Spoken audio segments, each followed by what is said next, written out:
Wa man qata'ani qata'ahu Allah. Mana-mana orang yang memutuskan silaturahim ni, maka terputuslah ikatan dia dengan Allah Subhanahu wa taala. Ini Rasulullah sallallahu alaihi wasallam cerita demikian. Ni dipanggil yang dinamakan dengan rahim ni, dianya terikat di arasy Allah. Bila terikat tu dia sebut, sentiasa sebut, man wasalani wasalallah. Mana-mana orang yang menyambung silaturahim ini, maka dia akan disambunglah oleh Allah. Dia berkaitlah dia dengan Allah. Wa man qata'ani, mana-mana orang yang memutuskan silaturahim, putus rahim aku ni, maka qata'ah Allah akan putuskan hubungan dengan dia. Maknanya dia tak ada hubungan dengan Allah Subhanahu wa taala. Nak sebutnya besarnya nilai ikatan silaturahim ini. Jangan ada di kalangan kita ni sampai di saat mana kita mati, saat tersebut kita ada orang yang kita tak tegur siapa. Jangan. Dalam Islam diajar di kalangan kita ni jangan ada seorang pun yang kita putus silaturahim dalam hidup kita ni. سنخوض معاركنا معهم وسنمضي جموعا نردعهم ونعيد الحق المغتصب وبكل القوة ندفعهم بسلاح الحق البتار سنحرر أرض الأحرار ونعيد الطهر إلى القدس من بعد الذل وذا العار سنخوض معاركنا معهم وسنمضي جموعا نردعهم ونعيد الحق المغتصب وبكل القوة ندفعهم وسنمضي ندك معاقلهم بدبي دام يقلقهم وسنمحو العار بأيدينا وبكل. Bismillahirrahmanirrahim. Alhamdulillahi rabbil alamin. Wassalatu wassalamu ala asyrafil anbiya'i wal mursalin wa ala alihi wa sahbihi ajma'in. Subhanaka la ilma lana illa ma 'allamtana innaka antal alimul hakim. Ya alim 'allimna min ilmika kama tarda bihi 'anna. Ya halim khalliqna bi khuluqil hilmi wa haqqqiqna bi haqa'iqil ilmi. Allahumma 'allimna ma jahilna wa zakkirna ma nasina. Allahumma yassir wa la tu'assir wa tammim bil khair, amma ba'd. Para hadirin yang dirahmati sekalian, alhamdulillah kita syukur pada Allah kerana kita masih lagi diberi peluang oleh Allah untuk kita meneruskan perbincangan pada bab yang ke-40, di mana bab birril walidain wasilatul arham. Dalam bab tersebut kita berhenti di mana kita cerita tentang kita diajar supaya berbuat baik kepada kedua ibu bapa kita ataupun berbakti pada kedua ibu bapa kita, dan juga kita diminta supaya menyambung silaturahim, wasilatul arham. Menyambung silatul arham ini kita berhenti pada hadis yang ke-11 dalam membicarakan tajuk ini sendiri, di mana hadis yang ke-11 ini hadis daripada Abu Hurairah, daripada Anas radhiyallahu anhu. Daripada Anas radhiyallahu anhu disebutnya wa anhu anin nabi sallallahu alaihi wasallam, bukan daripada Anas, daripada Abdullah bin Amru al-As radhiyallahu anhu. Daripada Abdullah bin Amru bin As radhiyallahu anhu dia sebut, laisal wasilu bil mukafi walakinnal wasilu alladhi idza qata'at rahimahu wa salaha. Rawahul Bukhari. Rasulullah sallallahu alaihi wasallam pernah sebut, bukanlah orang yang menghubungkan silaturahim itu dengan orang yang dia mencukupi, yakni sama-sama menghubunginya. Rasulullah sallallahu alaihi wasallam sebut demikian. Laisal wasi bil mukafi. Rasulullah kata yang dimaksudkan dengan menyambung silaturahim ini bukan mesti sama, orang tu datang, kita pun datang. Bukan begitu. Walakinil wasil, yang dimaksudkan dengan menyambung silaturrahim itu apa dia? Alladhi idza qata'at rahimuhu wasalaha.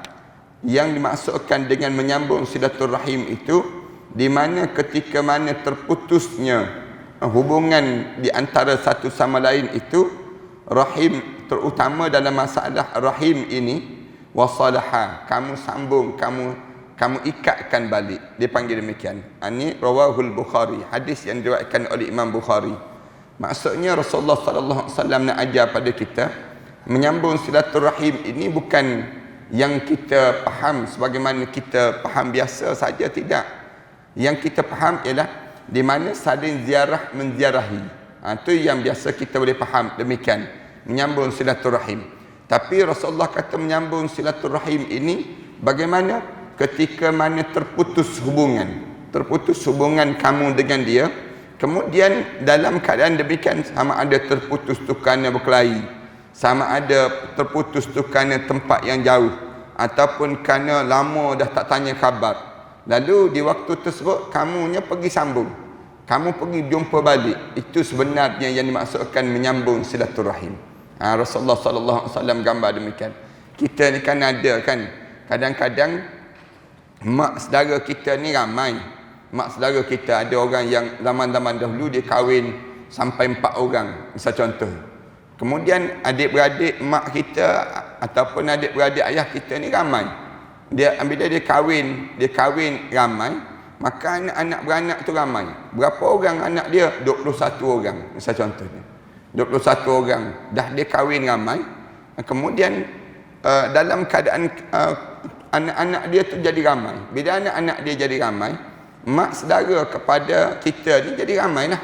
Itu dia jadi demikian. Lalu kitanya diajar supaya apa dia? Ziarah mak-mak saudara kita, ziarah bapa saudara kita. Bapa saudara kita yang dia ni dah semakin duduk jauh-jauh dengan lebih kurang 20 orang, 30 orang ni, mak saudara, pak saudara, menyebabkan masing-masing duduk jauh. Anak-anak dia pun jadi ramai. Anak-anak dia tu jadi sepupu dengan kita. Misal contohnya, kita pun diajar supaya apa dia?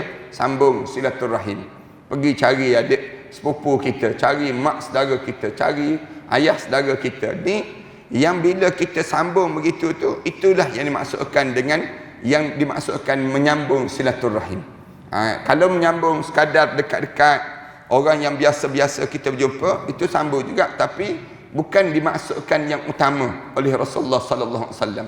Rasulullah sallallahu alaihi wasallam bermaksud mana-mana orang yang dia kita dah lama dah tak cakap dengan dia, lama dah kita tak ziarah dia, kita pergi berjumpa dengan dia. Itulah yang dimaksudkan oleh Rasulullah sallallahu alaihi wasallam, menyambung silaturahim itu sendiri.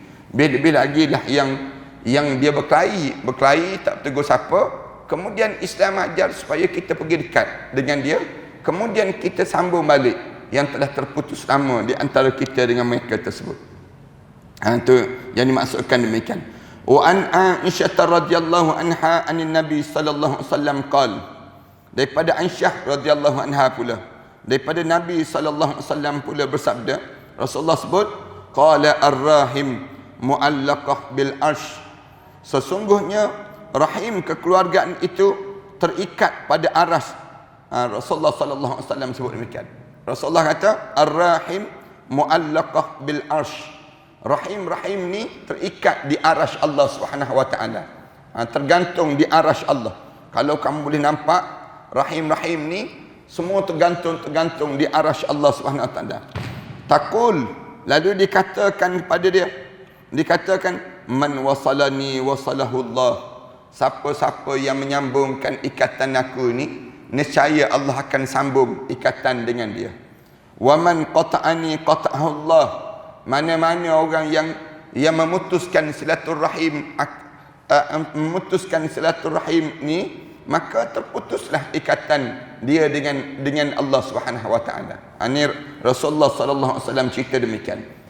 Ni dipanggil yang dinamakan dengan rahim ni, dianya terikat di arasy Allah. Bila terikat tu dia sentiasa sebut man wasalani wasalallah. mana-mana orang yang menyambung silaturahim ini, maka dia akan disambunglah oleh Allah. Dia berkaitlah dia dengan Allah. Wa man qata'ani, mana-mana orang yang memutuskan silaturahim, putus rahim aku ni, maka qata'ah Allah. Allah akan putuskan hubungan dengan dia. Maknanya dia tak ada hubungan dengan Allah Subhanahu Wa Taala. Nak sebutnya besarnya nilai ikatan silaturahim ini. Jangan ada di kalangan kita ni sampai di saat mana kita mati, saat tersebut kita ada orang yang kita tak tegur siapa. Jangan. Dalam Islam diajar di kalangan kita ni jangan ada seorang pun yang kita putus silaturahim dalam hidup kita ni. Bila kita putus silaturahim, tak tegur siapa lebih pada 3 hari 3 malam, tak tegur siapa dengan dia, kita mati di saat mana kita ni tak tegur siapa, maka tak jumpa syurga untuk diri kita. Na'udzubillah min dzalik. Jangan putuskan silaturahim. Rasulullah sebut la yadkhul jannah man qati'ur rahim. Tak masuk syurga siapa yang mati dalam keadaan dia sedang memutuskan silaturahim itu. Nak menjaga kita demikianlah. Kadang-kadang orang kita dengan anak beranak sendiri pun diputus. Anak dia sendiri pun dia tak nak tegur siapa. Kadang-kadang dengan mak ayah dia sendiri. Ramai mana orang kita ni, dia waktu mana dia dalam keadaan dia tak puas hati sesuatu perkara, dia pun mula tak tegur. Tak nak cakap dengan yang dinamakan dengan apa dia, mak dia, tak nak cakap dengan ayah dia. Ni punca apa jadi demikian? Karenanya dia memutuskan silaturahim itu. Kemudian disebut lagi wa an ummil mu'minin Maimunah. Ini daripada ummul mu'minin Maimunah pula. Isteri Rasulullah ni kan ada 11 orang kan, isteri Rasulullah. Satunya Aisyah Khadijah, Aisyah. Antaranya ummul mu'minin lagi Maimunah binti Al-Haris radhiyallahu anha a'taqat walidah wa lam tasta'zin an-nabi sallallahu alaihi wasallam. فلما كان يومها الذي يدور عليها فيه قالت أشعرت يا رسول الله أني أعتقدت والدتي قال أو فعلت قال نعم قال أما إنك لو أعطيتها أخوالك كان أعظم لأجرك. Daripada Ummul Mukminin Maimunah radhiyallahu anha, dia sebut bahawasanya dia telah merdekakan seorang hamba-Nya, hamba saya perempuan, dan dia tidak minta izin lebih dahulu kepada Nabi sallallahu alaihi wasallam. Ceritanya satu ketika Ummul Mukminah ini yang disebut dengan Maimunah ini, dia merdekakan hamba saya sebelum sempat dia minta izin dengan Rasulullah. Dia ada hamba, tiap-tiap isteri Rasulullah ni dia ada yang diberi hamba untuk jaga isteri Rasulullah sallallahu alaihi wasallam. Maimunah ni bila dianya rasa satu ketika belum sempat lagi Rasulullah balik, dia merdekakan hamba tersebut. Nak merdekakan hamba ni di antara amalan-amalan yang pahala dia besar dalam Islam. Bila demikian, dia tak minta izin terlebih dahulu daripada Rasulullah sallallahu alaihi wasallam. Ketika datang hari giliran yang waktu itu Rasulullah bersama dengan Maimunah ini, sampai giliran Rasulullah buat giliran. Hari ni di rumah orang ni, hari ni rumah orang ni, gilir begitu sampai giliran rumah dia. Maka Maimunah sebut, Rasulullah tahu tak saya telah merdekakan hamba saya. Tanya balik pada Rasulullah, Rasulullah tahu tak cerita saya telah merdekakan dah hamba yang bahagian saya ni, saya merdekakan dia. Lalu Rasulullah jawab, adakah ini kamu telah buat? Kamu dah buat ke? Rasulullah tanya balik. Kamu tanya pada saya ni, Rasulullah tanya dia balik, kamu dah buat ke? Dah merdeka ke? Dia menjawab, ya Rasulullah. Rasulullah sallallahu alaihi wasallam sebut, alangkah baiknya kalau hamba saya itu kamu berikan sahaja kepada keluarga bapa saudara kamu. Kamu bukan maksudnya bukannya kamu merdeka lepas begitu je, tidak. Tapi maksudnya kamu ambil yang dinamakan dengan hamba tadi, kamu sedekah kepada apa dia? Bapa saudara kamu. Bapa saudara kamu tu yang di sebelah ibu kamu. Di sebelah ibu kamu. Kerana yang demikian itu lebih besar pahala untuk diri kamu. Rasulullah sallallahu alaihi wasallam sebut demikian. Rasulullah kata, dah buat ke?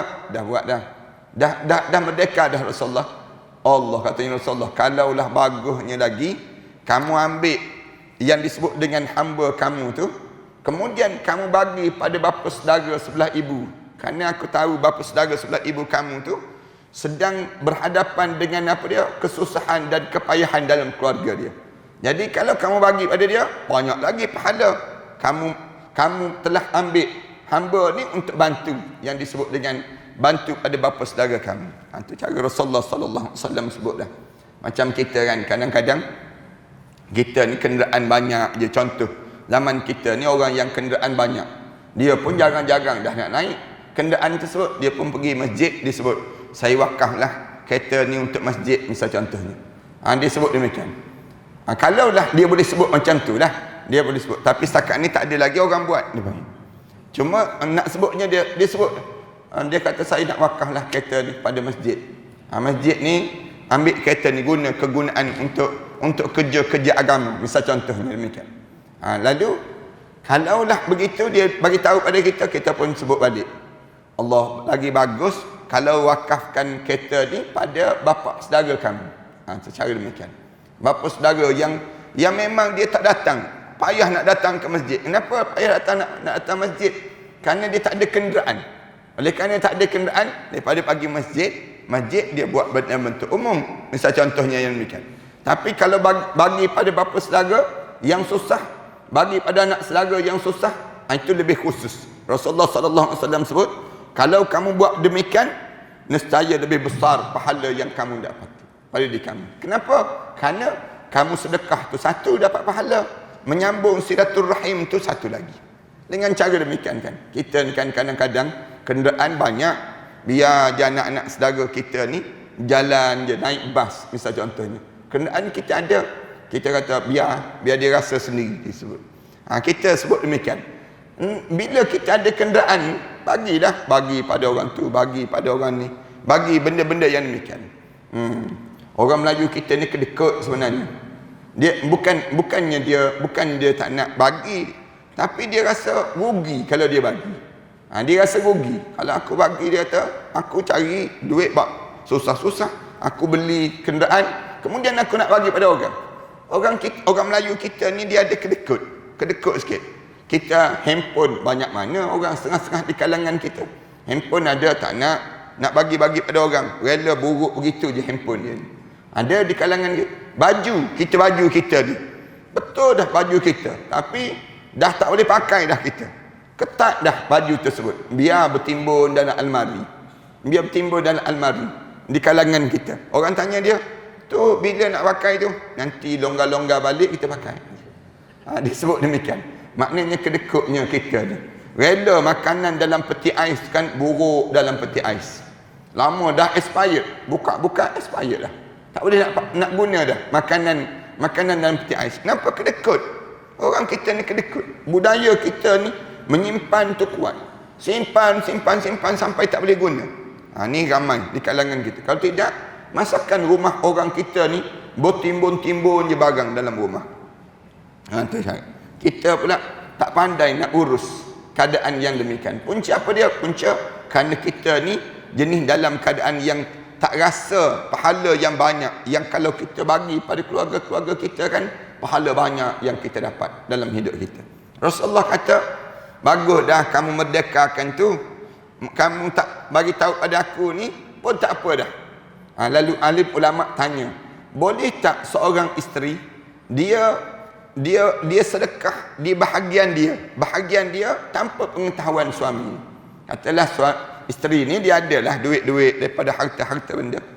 Dalam kes ini ulama-ulama sebut macam ni lah. Rasulullah tak marah. Rasulullah tanya balik, Maimunah, kamu dah merdeka ke? Waktu mana Rasulullah balik saja sampai giliran rumah Maimunah tu, Maimunah tanya Rasulullah tahu tak yang saya telah merdekakan hamba? Saya telah merdekakan hamba. Padahal nak merdekakan hamba ni payahlah, kerana pembantu kita, orang yang hidup ada pembantu, misal contoh, senang ke nak hidup seorang-seorang? Susah. Orang yang hidup biasa ada orang buat untuk diri kita. katakanlah baju kita digosok oleh dia, kemudian rumah kita dibersihkan oleh dia, kemudian masak pun dia tolong masak untuk kita makan. Orang-orang yang macam ni hidup dia dalam keadaan yang dibantu. Satu hari dia ambil orang tu yang dibantu, hamba tadi, dia ambil dia merdeka. Dia kata, kamu tak payahlah kerja dengan saya, kamu merdeka jadi orang awam sekarang ini. Di waktu tersebut besar pahala tu. Lalu ditanya disebut pada Rasulullah, saya dah merdeka. Padahal Maimunah ni isteri yang uzur sangat, isteri yang dalam keadaan Maimunah ni dia pernah sebut pada Rasulullah. Rasulullah puji Maimunah ni kerana dia ni di antara isteri yang suka menderma. Suka ada barang je derma. Dah habis dah nak derma, merdeka hamba. Senang kita ni. Ini cara Maimunah. Maimunah ni sampai peringkat dia sebut pada Rasulullah dia kata, malam-malam yang sepatutnya kamu dengan aku tu, dia kata, aku bagi pada isteri-isteri yang lain. Yang pentingnya aku ni jadi isteri kamu cukuplah ya Rasulullah. Sampai tak demikian. Manakala aku ni nak layan kamu nak tu, bolehlah layan. Maimunah sebut boleh layan. Tapi di sudut tuanya aku ni, maka kamu ni Rasulullah, kalaulah kamu nak, kamu tak payah jaga aku pun. Malam-malam aku, hari-hari aku ni, aku bagi pada isteri-isteri yang lain. Itu cara Maimunah ni sebut. Sampai peringkat demikian. Rasulullah kata, Maimunah ni ajwadun nas. Ajwadun nas ni maknanya tangan yang basah. Sentiasa dalam keadaan yang dia ni pemurah. Pemurah manusia. Tak jumpa lagi dah. Kita boleh bayang. Hamba ni pun dia merdeka. Tanpa pengetahuan Rasulullah. Tapi bila ditanya demikian, Rasulullah tak tahu ni. Rasulullah balik tu, dia tak bagi tahu kepada Rasulullah. Dia kata, kamu tahulah ke tak ada dah hamba dalam rumah ni? Kenapa? Rasulullah tanya demikian. Dia jawab, aku dah merdeka Rasulullah. Rasulullah tanya balik, kamu merdeka dah pada bila? Dia pun sebutlah dia merdeka ni. Kat mana? Dia kata, lalu dia sebut dah buat dah. Dia kata dah buat dah ya Rasulullah. Dah lafaz dah merdeka untuk dia. Rasulullah kata, kalau bagus lagi kamu ambil hamba tu, kamu bagi pada bapa saudara sebelah ibu kamu. Yang tu yang lebih baik, pahala kamu lagi banyak. Kenapa? Kerana kamu nak sambung silaturahim tersebut. Sambung silaturahim. Dahlah bagi pada orang sedekah, kemudian sambung silaturahim pula. Dia panggil. Demikian besarnya nilai yang Rasulullah ajar pada Maimunah radhiyallahu anha ini sendiri. Mudah-mudahan kita boleh jumpalah Maimunah ini dalam syurga nanti insya-Allah. Mudah-mudahan kita berjumpa dengan ibu-ibu kita, ibu-ibu isteri Rasulullah sallallahu alaihi wasallam. Bila kita menghadap depan Allah nanti, bukan sekadar kita berjumpa dengan Rasulullah, bahkan dengan semua yang dekat-dekat dengan Rasulullah dalam hidup ini. Orang yang betul-betul memberi khidmat dalam hidup ini untuk Islam. Contohnya inilah Maimunah radhiyallahu anha. Wa an Asma binti Abi Bakr radhiyallahu anhu, Abi Bakr As-Siddiq radhiyallahu anhu maqal. Ini daripada ipar Rasulullah pula. Daripada ipar Rasulullah. Asma binti Abi Bakar. Asma binti Abu Bakar ni kakak ipar Rasulullah. Adik dia Aisyah radhiyallahu anha. Aisyah radhiyallahu anha tu adik pada Asma. Jadi Asma ni kakak ipar Rasulullah sallallahu alaihi wasallam. Kemudian dianya walaupun dia kakak ipar, dia tumpang ilmu dengan Rasulullah. Dia jadi orang yang ini kehidupan yang patut kita ada pada diri kita lah. Kita ni kalau ada ipar duai kita yang alim-alim, yang soleh-soleh, tumpang ilmu daripada mereka sebut. Belajar daripada orang-orang yang demikian. Ini contoh manusia yang dekat dengan Rasulullah. Asma binti Abu Bakar, walaupun dia tak jadi isteri Rasulullah, tapi dia jadi kakak ipar Rasulullah. Besar juga dalam hidup dia. Dan dia ni mainkan peranan untuk kerja-kerja Islam. Asma binti Abu Bakar ini sendiri. Asma ni kan waktu mana Rasulullah dalam gua Hira, dia yang bawa makanan. Dia tutup, dia tu mengandung pula dalam keadaan yang syarat. Katanya 8 bulan ke 7 bulan ke 8 bulan syarat makanan. Syarat perut ni, tapi ambil makanan letak atas perut. Letak atas perut, balut dengan kain. Balut dengan kain ni Asma binti Abu Bakar, supaya tak nampak yang dia ni mengandung. Kemudian naik bukit tu, Kalau kita pergi ke Mekah, tengok gua Sur itu, tengok tingginya. Orang yang umur yang sedang mengandung, dalam kandungan ini 7-8 bulan, naik bukit setinggi itu. Naik bukit. Dalam 2-3 hari itu bekal-bekalan makanan. Zaman-zaman dahulu bukan ada makanan yang boleh letak dalam peti ais ke beku ke frozen ke, tak ada. Rasulullah bila bawa diri nak pergi ke Madinah tu, hijrah tu, betul-betul kosong, tak ada apa-apa. Tak ada apa-apa. Tidak kata bawa dengan duit-duit ke, barang-barang ke, makanan ke, tak ada. Oleh demikian, siapa yang sediakan makanan untuk Rasulullah dalam gua tu? Asma binti Abu Bakar. Dalam keadaan demikian. Ya, orang kita kan umur mengandung ni 7 bulan 8 bulan tak tergerak dah, tersandar tepi dinding. Kalau kita lah kan, dia jadi tak boleh dah nak buat, tak boleh nak buat apa dah, kerana kebetulan pula kandungan ni berat pula. Misal contoh, boleh tahu sajalah bagaimana keadaan. Tapi Asma binti Abu Bakar ni Allah tunjukkan kekuatan dia untuk agama. Dia belajar dengan Rasulullah. Dia sebut qadimat alayya ummi wa hiya musyrikatun fi ahdi Rasulillah sallallahu alaihi wasallam fastaftaitu Rasulillah sallallahu alaihi wasallam qultu qadimtu alayya ummi wa hiya raghibatun aqasilu ummi afa asilu ummi qala na'am silli ummuk muttafaqun alaih. Asma ditanya Rasulullah, dia kata ibuku datang ke tempat aku sedangkan dia seorang musyrik di zaman Rasulullah sallallahu alaihi wasallam, iaitu di saat berlangsungnya perjanjian Hudaibiyah. Waktu tu belum lagi masuk Islam. Mak kepada Asma binti Abu Bakar ini sendiri. Waktu tersebut boleh je mak tu sama ada mak mertua ataupun mak sendiri. Tak diberitahu lah, mak sendiri ke. Waktu mana berlaku perjanjian Hudaibiyah, masih lagi dalam keadaan dia musyrik. Perjanjian Hudaibiyah ni bila Rasulullah dah pergi ke Madinah dah. Kemudian mak pada Asma binti Abu Bakar ni jadi isteri pada Abu Bakar, yang bekas isteri dah. Dia tinggal dekat Mekah, dia tak nak ikut. Ceritanya bila demikian Rasulullah datang nak buat haji tu, tapi mereka ditahan, tak boleh nak buat haji. Bila tak boleh nak buat haji, dalam keadaan demikian dia tak boleh buat haji tu, lalu Rasulullah utuskan Sayyidina Osman. Bila utus Sayyidina Osman, mereka tangkap Sayyidina Osman. Orang-orang penduduk Mekah ni sendiri. Dia pun sebar cerita Osman dibunuh. Disebut Rasulullah pun dengar aja Osman kena bunuh. Rasulullah pegang pokok yang disebut dengan pokok Ar-Ridwan. Pokok Ar-Ridwan dekat Hudaibiyah. Rasulullah kata, demi Allah, aku tidak akan tinggalkan kota Mekah ini. Aku tidak akan balik ke Madinah selagi mana kita tidak membalas balik terhadap pembunuhan Sayyidina Osman. Sahabat-sahabat pun pegang tangan Rasulullah. Tu bai'ah dia panggil bai'ah, disebut dengan Hudaibiyah.